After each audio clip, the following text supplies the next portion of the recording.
현대 교회에 대한 10가지 고발장. 폴 워셔. 8번째 고발, 구별됨에 관한 침묵. A Silence on Separation. 오늘날의 교회에는 거룩에 대한 진지한 가르침이 없습니다. 물론 거룩에 관한 일반적인 가르침에는 모두가 동의합니다. 그래서 거룩해집시다. 우리는 더 거룩해질 필요가 있습니다. 거룩함에 대한 세미나를 엽시다. 이렇게 일반적으로만 거론합니다. 그러나 그것이 무엇을 의미하는지에 대해 구체적으로 아무도 거론하지 않고 심지어 모르기까지 합니다. 모든 사람으로 더불어 화평함과 거룩함을 쫓으라. 이것이 없이는 아무도 주를 보지 못하리라.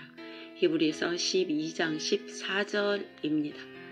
거룩하지 않으면 천국에 못 간다는 말씀입니다. 믿으십니까? 어떤 분은 말합니다. 폴 형제, 내가 거룩한 삶을 강조하면 나는 행위를 가르친다고 너무나 자주 비난을 받습니다. 제 말을 들어보십시오. 여러분이 혼동되시면 중생과 하나님의 섭리로 다시 돌아가서 보셔야 합니다. 만약 하나님께서 어떤 사람들 정말로 컨버션, 회심시키시면 가르침과 은총과 경책과 권징을 통해 하나님은 그 사람 안에서 계속해서 일하십니다. 즉 성숙시켜 나가십니다. 그분은 우리 속에 선한 일, 거룩을 시작하시고 또한 그 일을 마치실 것입니다. 그 길로 프로비덴스, 섭리해 나가십니다. 그래서 히브리서 저자가 이렇게 말하는 것입니다. 성화가 없이는, 거룩함이 없이는 아무도 주를 보지 못하리라. 왜냐고요? 만약 거룩함 가운데 성장이 없다면 하나님이 여러분의 삶 속에 일하시고 계시지 않기 때문입니다. 만약 여러분의 삶 속에 하나님이 일하시지 않고 있다면 그것은 여러분이 하나님의 자녀가 아니기 때문입니다. 회심하지 않았다는 것입니다. 야곱과 에서의 차이를 보십시오. 내가 야곱은 사랑하였고 에서는 미워하였다. 하나님은 두 사람 모두에게 세상적 복을 주셨습니다. 야곱은 축복받았습니다. 에서도 축복받았습니다. 그런데 하나님께서 어떻게 에서를 향해서는 심판과 진노를, 야곱을 향해서는 사랑을 나타내셨습니까? 어떻게 하셨는지 말씀드리죠. 하나님은 에서는 자기 마음대로 살도록 내버려 두셨습니다. 권징도 없었고 경건함에 이르도록 그 속에서 아무 역사도 없으셨습니다. 그러나 야곱은 달랐습니다. 그의 삶 속에서 거의 죽을 만큼 고난을 주시고 때리셨습니다. 야곱의 삶 속에서 하나님은 고난을 통해 성화의 일을 행하신 것입니다. 나는 에서입니까? 아니면 야곱입니까? 나를 거룩함으로 이끌어가기 위한 하나님의 사랑에 기초한 권징, correction, 교정, 보통 환난을 통해서 오죠. 그러한 교정이 있습니까? 성경에는 거룩에 대한 아주 많은 가르침이 있습니다. 그러므로 형제들아, 내가 하나님의 모든 자비하심으로 너희를 권하노니 너희 몸을 하나님이 기뻐하시는 거룩한 산 제사로 드리라. 로마서 12장 1절입니다. 너희 몸을, 여기서 왜 몸이라고 말합니까? 어떤 사람은 극단적 영성주의에 빠져 있습니다. 그래서 자신의 영만 거룩하면 되지 육신의 거룩은 도외시합니다. 그렇지만 바울은 여기서 너희 몸을 거룩하게 하라고 강조합니다. 사람들은 글쎄요, 외적 행위만 보고서 그 사람을 판단할 수는 없잖아요. 나는 예수님께 내 마음을 드렸고 당신은 책 표지만 보고 책을 판단해서는 안 됩니다. 글쎄요. 그런데 예수님은 그 열매로 나무를 아느니라. 이렇게 예수님도 행위를 강조하셨습니다. 그리고 만약 여러분이 그분께 여러분의 마음을 진정으로 드렸으면 그분은 여러분의 몸의 섭리의 역사, 거룩의 역사를 시작하실 것입니다. 야곱처럼요. 그리고 사실 이 하트, 마음은 무슨 피를 퍼올리는 근육이 아니고 어느 시인의 상상 속에 있는 환상적 실체도 아닙니다. 몸과 분리된 어떤 것으로 상상하지 마십시오.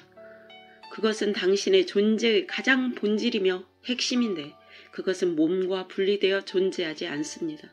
본질적으로 그렇습니다.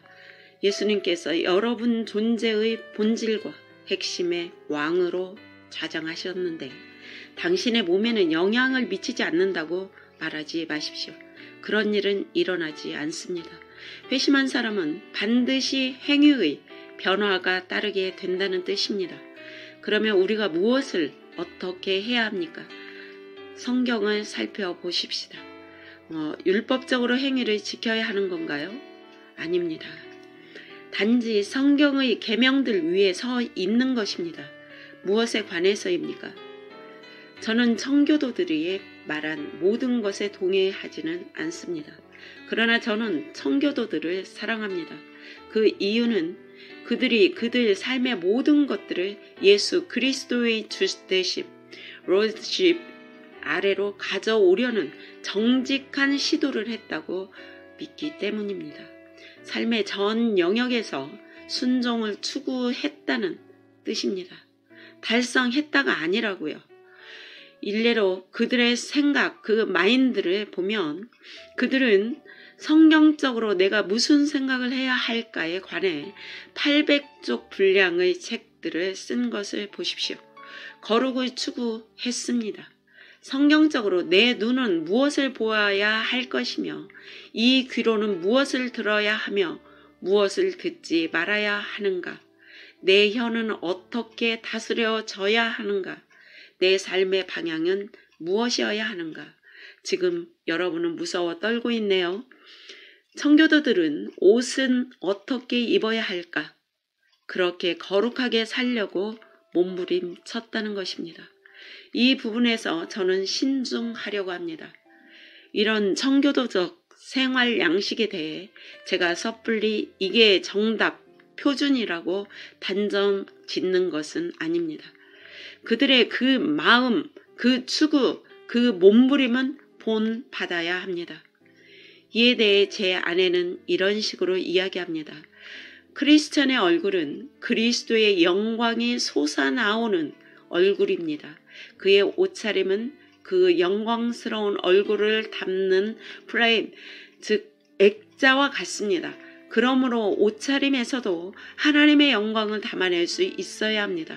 그런데 만약 당신의 옷차림이 하나님의 영광의 반사가 아니라 당신의 육체적 미를 드러내기 위한 이용 도구라면 그것은 하나님이 미워하시는 게 될 것입니다. 물론 거룩함이 단지 외적 행위로만 드러나지 않습니다.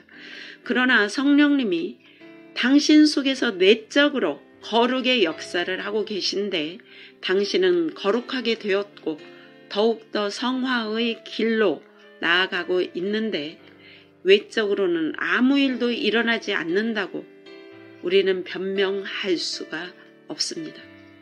그리고 그것은 사실이 아닙니다. 일부 젊은이 여러분들은 간절히 기도하고 부르짖기를 성령이 여러분에게 충만하시고 여러분 속에서 역사하시기를 교회 집회 때 간절히 부르짖습니다.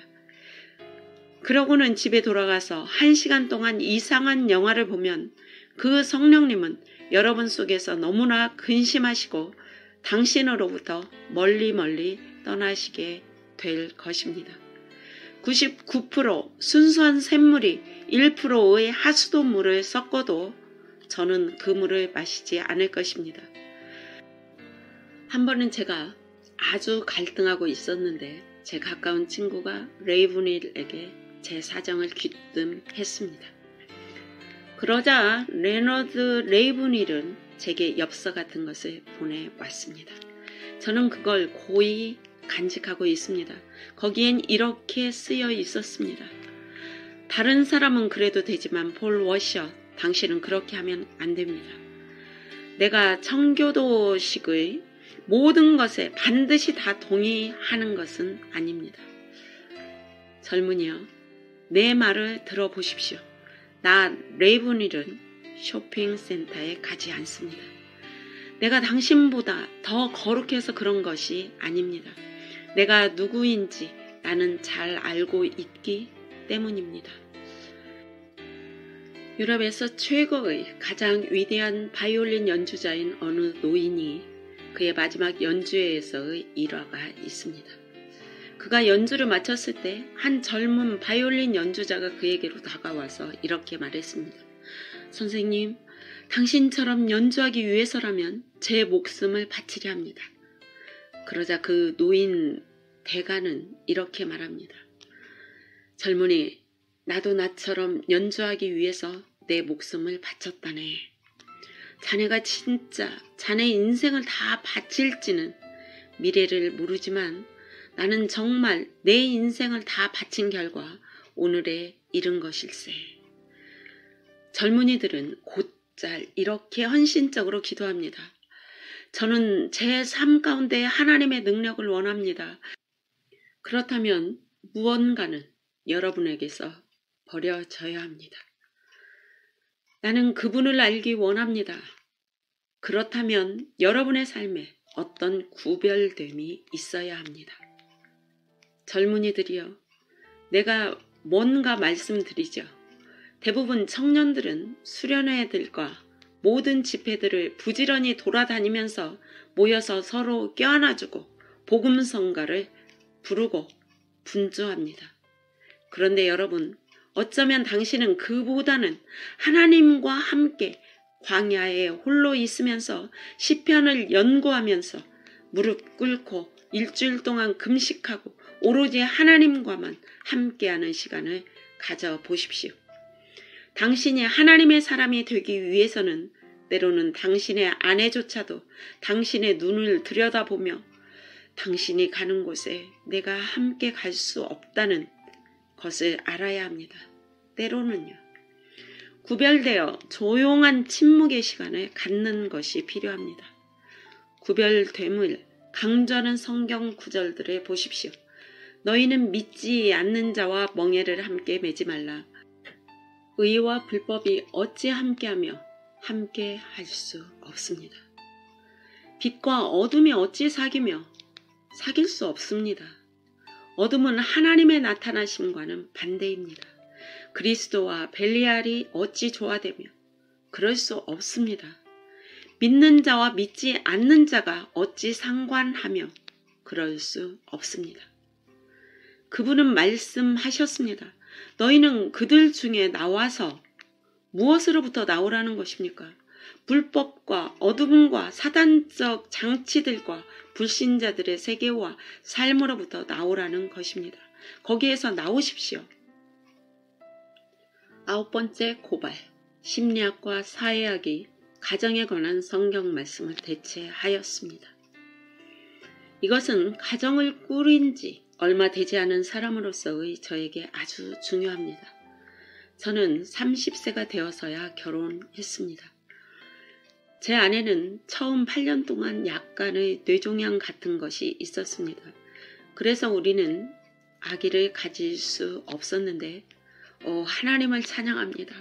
첫째 아이가 태어났고 그 다음에 또 둘째가 태어났고 셋째가 태어났는데 그 다음에는 누가 알겠습니까? 심리학과 사회학이 가정에 관한 성경 말씀을 대체하였습니다. 목사님들, 지도자들은 이것에 대해 생각해 보십시오. 우리의 교회는, 우리의 주일 아침 예배는 너무 화장을 많이 했습니다. 그래서 예배도 아름답고 설교가 예쁘게 하고 사람들이 감동받은 것처럼 보인다고 해서 그것이 진정한 증거는 아닙니다. 화장빨입니다. 신자들이 은혜 받은 진정한 증거가 무엇인지 말씀드리죠.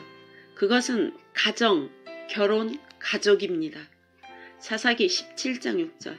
그때에는 이스라엘에 왕이 없었으므로 사람마다 자기 소견에 옳은 대로 행하였더라. 저는 여러 사람들과 만나고 대화하면 사실 누가 누군지 그들을 잘 모를 때가 많습니다. 그런데 나중에 그의 가정을 보면 압니다. 그가 경건한 아이들을 길러낸 경건한 가정을 이룬 사람이라면 저는 가서 그 사람에게 달라붙습니다. 그 사람과 교제합니다. 그러나 대부분의 경우에 제가 무엇을 알아내는지 아십니까?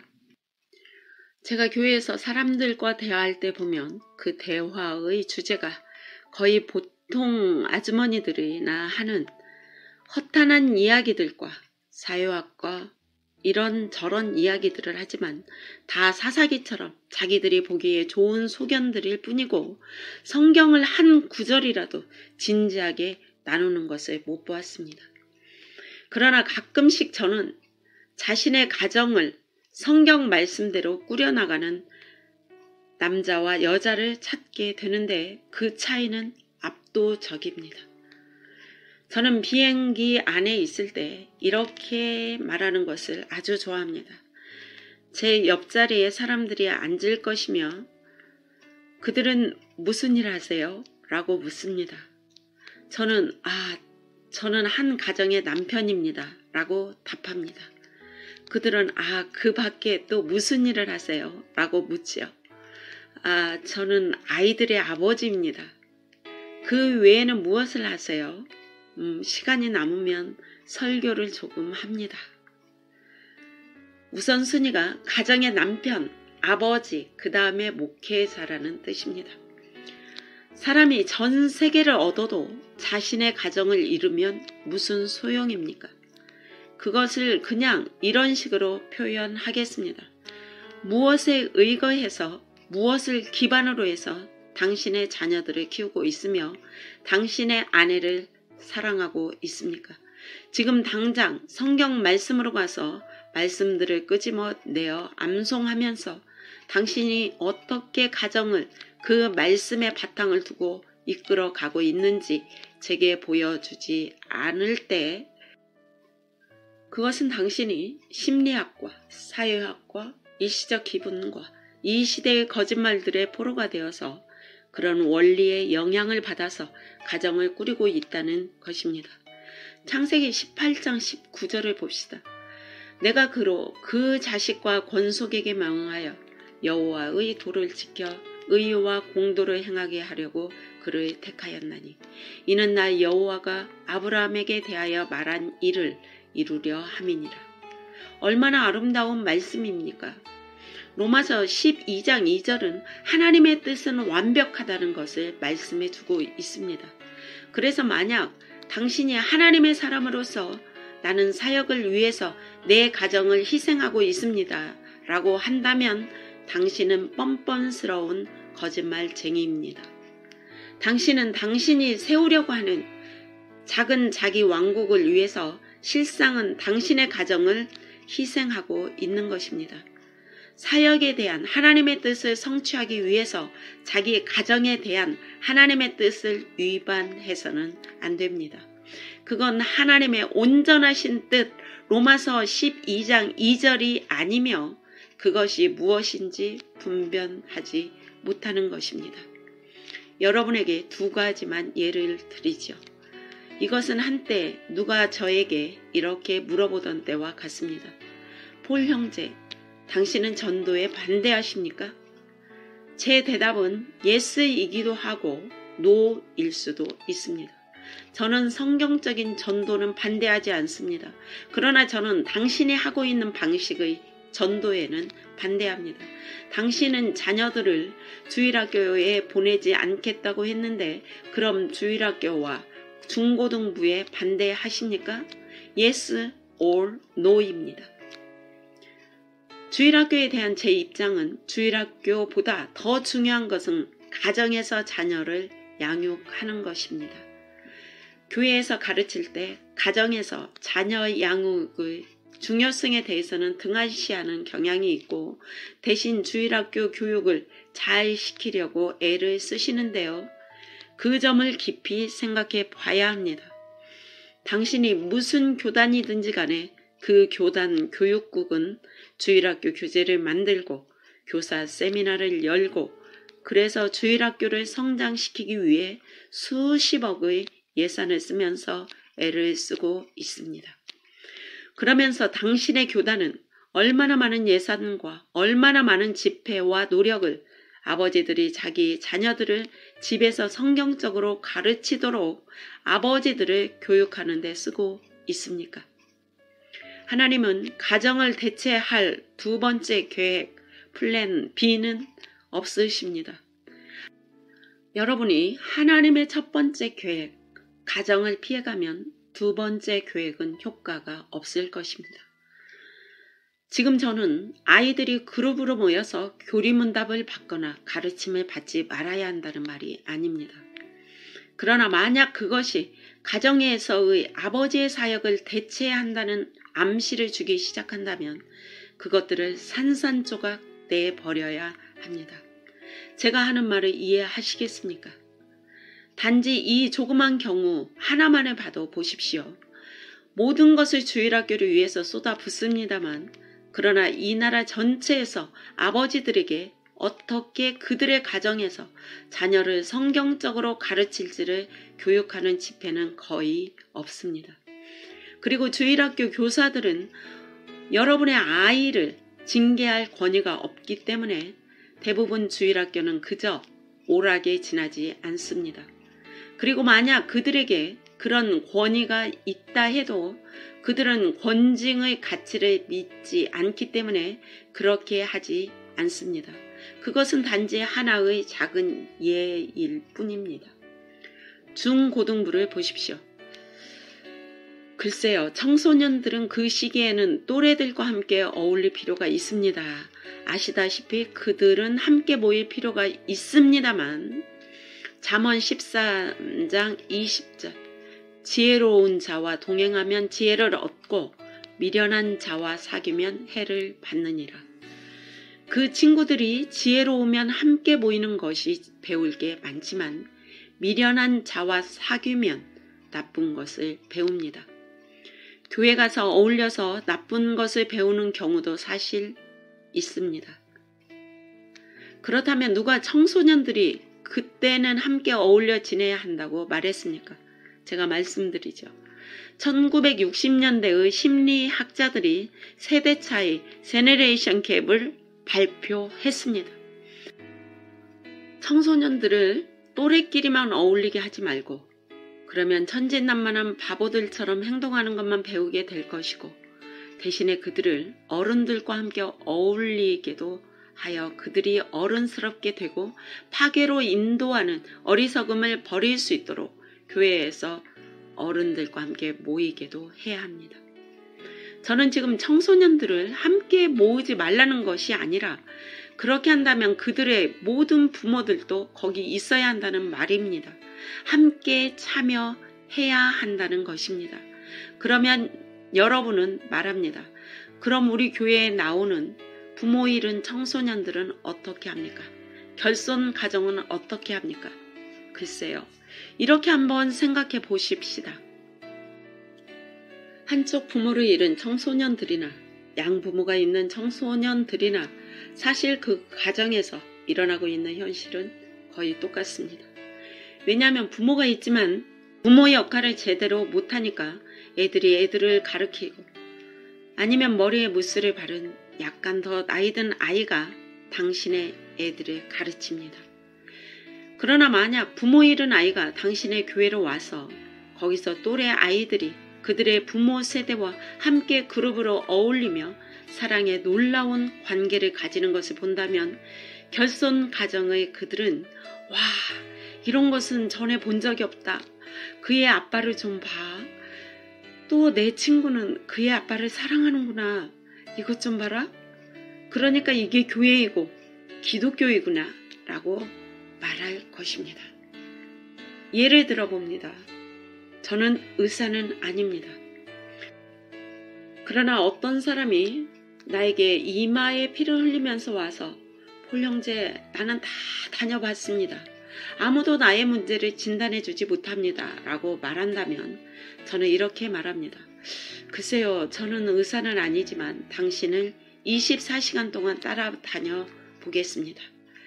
그래서 보니까 만약 괴종시계가 1시를 울리면 그는 벽돌로 자기 머리를 한 번 치고, 시계가 2시 땡땡 울리면 벽돌로 자기 이마를 2번 치고, 12시가 되면 벽돌로 자기 머리를 12번 치는 것을 내가 알았다고 가정합시다. 24시간 동안 기록을 하면서 조심스럽게 주의 깊게 이것을 관찰한 후에 저는 그에게 가서 말합니다. 저기요, 제가 당신의 문제를 알아냈다고 생각합니다. 저는 의사는 아니지만 당신의 문제를 알아냈다고 생각합니다.